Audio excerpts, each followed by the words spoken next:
Hello and welcome to Round Robin. I'm your host, Robin McCormick with the City of Hampton's Communications and Marketing Department. And today we're going to talk a little bit about the early history of Africans in Hampton and in the New World, or the British New World. And I have two guests who know much more about this history than I do, Cassandra Newby-Alexander and William Alexander. And you are both Norfolk State professors. Yes. And have a little bit different perspectives on this, right? Cassandra, you focus on the American history and the African-American history. Yes, that's correct. And William, you're more of a international history. Yes, world history and specifically European history. Okay, and how all this ties in, of course, is very important. So let's talk just a little bit. I know you have an event coming up and we're going to promote that, but let's sort of review the history and also why it's important to mark the history. Obviously, the beginning of slavery in this country is a really painful chapter that many people would prefer to, let's keep that book closed. You know, it's interesting. I usually like to say that slavery is actually more than a chapter. It's most of our history. And the legacies of slavery is an ongoing part of our history because it produced segregation and discrimination. And that segregation and discrimination was actually there almost from the very beginning with the arrival of these Africans. Right. And so we wanted to create a forum for discussion, both among scholars and with the general public, to actually start looking at who we are as Americans. We call them these enduring questions. When did we really begin becoming Americans? Right, we were called Africans for so long. There was no acceptance of them as Americans for many, many or years. Or even the people who were British coming over, when did they really become known as Americans? And the Native Americans who were here, when did they really become known as Americans? The new America that became after. So our focus is on the them. Convergence of these three groups and the hybrid societies that were created around then and beyond, and so on. And it's really a fascinating chapter. And in fact, our argument is that America did not really start forming as America until 1619. Because it's at that point that you not only saw the arrival of the first Africans to British colonial America, but you would see the arrival of large numbers of English women to the Virginia colony, and you would see the beginnings of I guess, a transformation, and in some cases really a devastation of the Indian communities, not only in Virginia but throughout the area along the East Coast where the English were settling. And so it's that point in time that begins to really change us. And so what are some of the ethnic groups coming into what would be colonial America at that time? What were some of the diseases that were being introduced, the animals, the plants? People think here in Virginia that the peanut is indigenous to Virginia when the peanut is actually from South America, and it didn't get here immediately from South America. It came via Africa as well as Europe. And so looking at those stories really highlights the complexities of a global society that didn't just start in the 21st century. It started much earlier than that.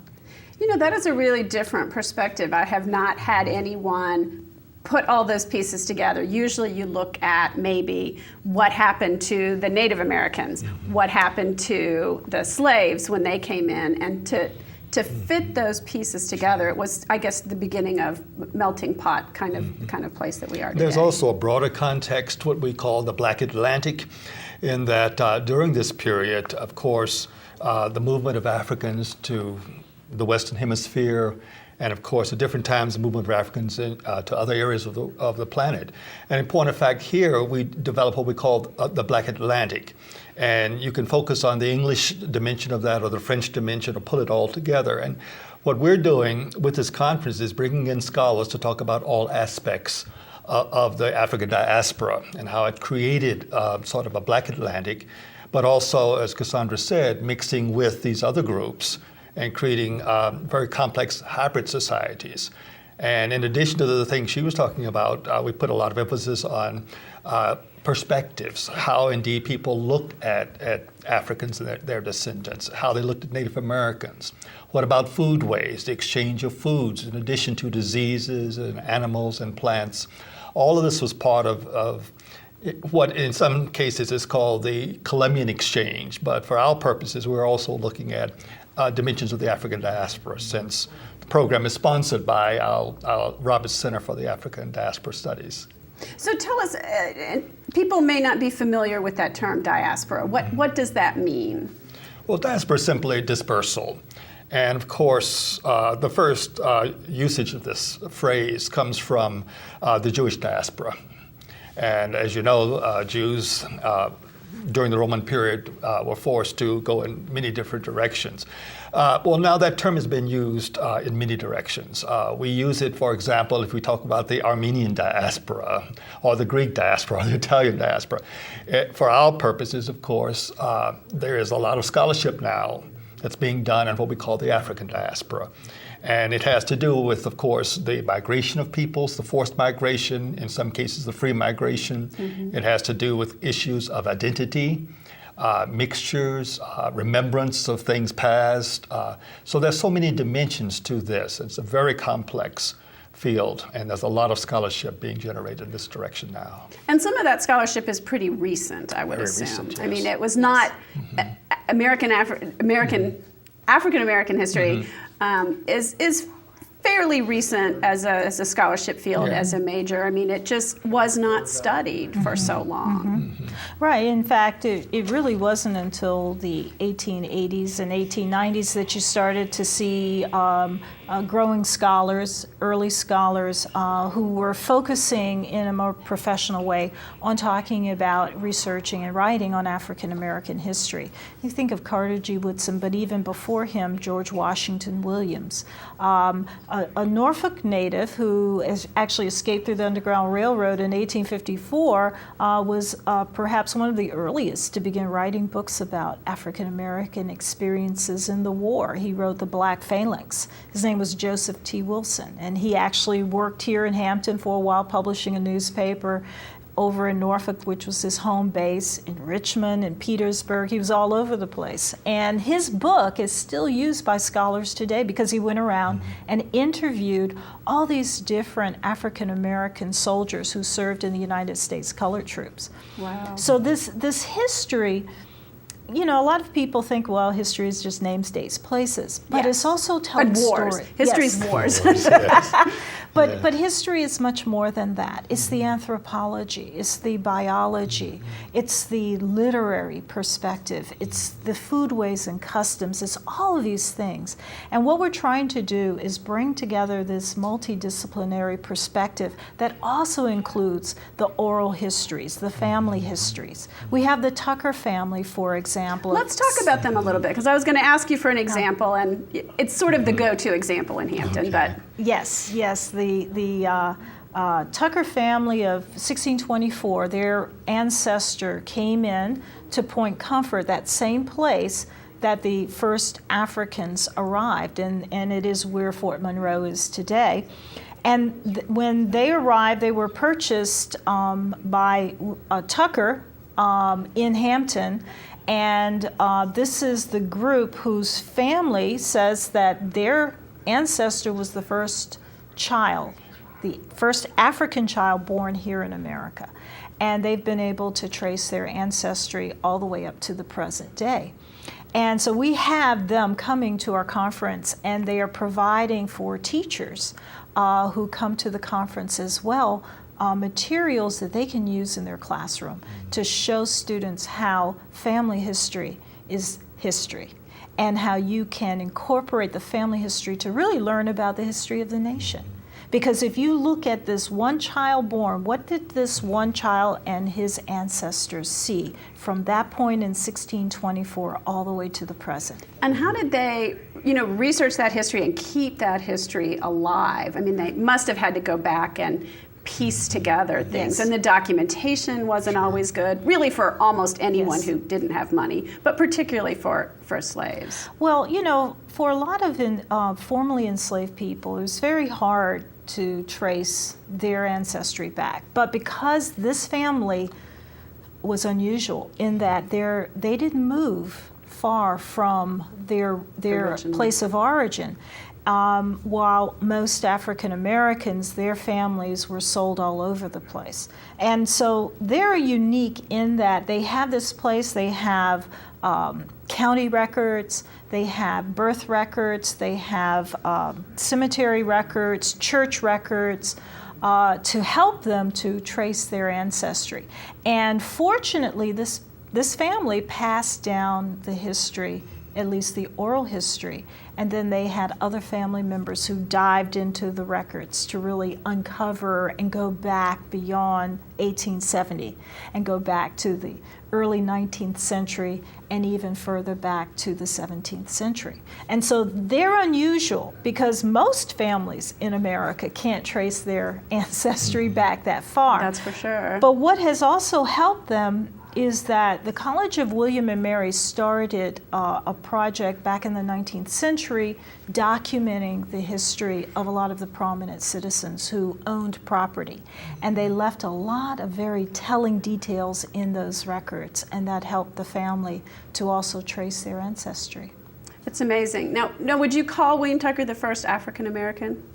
No, I would call him the first African born in America, because African American suggests that first of all, we had an America. True. And it took a good 100 years before people began to identify themselves who were English as something other than English. Right, which wouldn't have been America even after 100 years, probably. Yes. And what they did was they typically would identify themselves based on the colony that they lived in. And they were starting then to develop a different dialect, a different accent. And that accent was determined by all these different ethnic groups who were coming in. Even within Virginia, I assume there would have been quite a few. Well, I mean, you take into consideration that you had a multiplicity of Indian groups and all their different accents. And then you had a growing multiplicity of African ethnic groups. Yes, we started with a lot of people from Angola, from the Congo, but pretty soon you had people from Senegambia, what we call Senegal and Gambia. You had people from the Calabar area, which we call Nigeria. You had people even from Madagascar. I'm surprised when I look at the records, and back in the 18th century, 20% of the enslaved people were designated as coming from Madagascar. Wow, I did not realize that. It's not the one you hear. Sure. And so, all these different ethnicities, not to mention all the different ethnicities coming from England. And the Native Americans had a lot of different habits and cultures. Yes. Oh, yeah.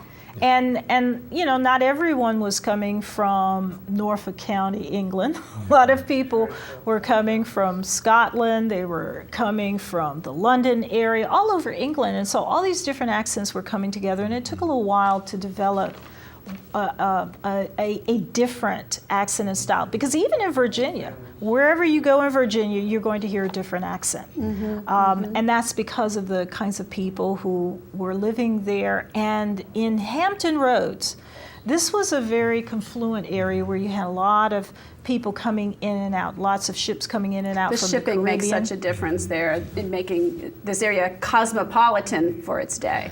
Yes. And so the accents are very different than if you went to Northern Virginia, or even if you went into the rural areas of Northern Virginia, the accents are very different. Or going south into Southampton County, the accents are really more North Carolina accent. And that's because of the confluence in those areas. And then there are also the religious mixtures and so on. You have not only traditional religious ideas of the Africans, but you have a lot of Africans who were Islamic by that point, who were Muslims and so on. And then the Native American religious movements and whatever. So putting all that together with Christianity, you have hybridization in that direction also. and it creates more specific cultures here in North America. So you really look at the cultures and the way of life and the influence on the people.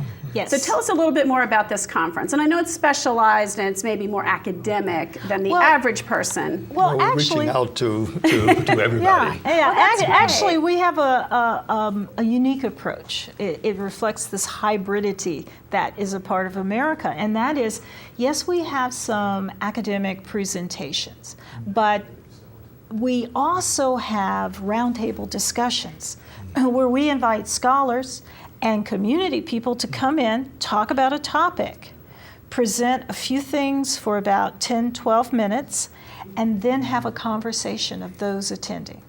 Last year we had students who mostly from Norfolk State who were there who actually apologized because they had to leave to go to their class. They were so engaged. We had people sitting on the floor. Some of the sessions were so packed because the discussion was intriguing, it was interesting, it allowed them to contribute, there was back and forth. So we created this very hybrid conference. We also, for this year, have invited 2 historical interpreters to come in and to give a historical interpretation of Anthony Johnson on the first day at Hampton, which is the Hampton Roads Convention Center.